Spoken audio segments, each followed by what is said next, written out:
최근 부동산 시장의 불확실성이 커지면서 매매계약 해제, 임대차 보증금 반환, 건물 하자 관련 분쟁이 급증하고 있습니다.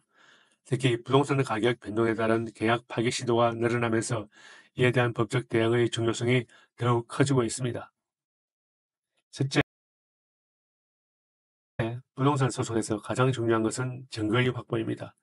계약서 원본과 계약금융 수정의 기본이고 중도금 납부 증빙, 잔금 지급 계획 등 모든 금전 거래 자료를 꼼꼼히 보관해야 합니다.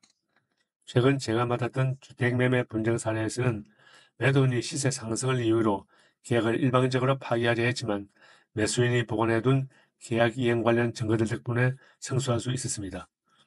법원은 특히 계약금융 수정 원본과 중도금 납부 증빙을 중요한 증거로 판단했습니다. 둘째, 소멸시효 내지 권리행사 기간 등 이와 같은 법적 기한의 준수가 매우 중요합니다.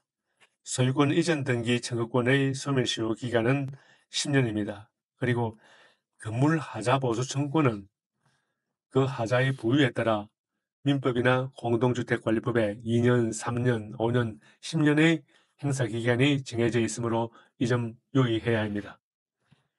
그리고 주택임차인의 계약 갱신 요구권은 임대차 종료 6개월 전에 행사해야 하고 또 주택임대차보호법상의 우선변제권 행사 방법이나 행사기간 등을 정확하게 판단해야 합니다.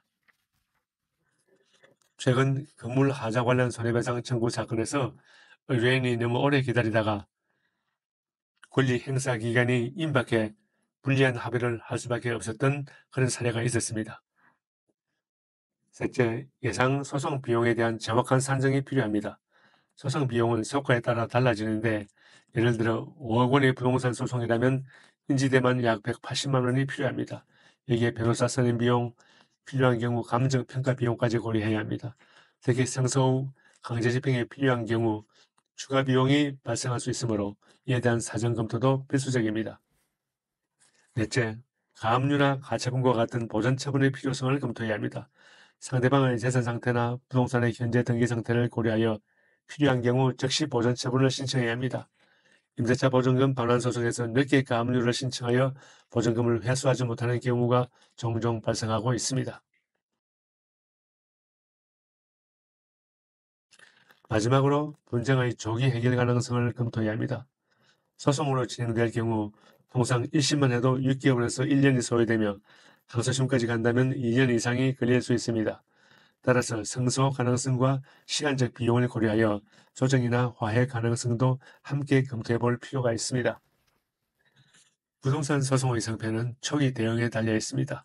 특히 증거 확보와 법적 기한 준수가 가장 중요한 요소입니다.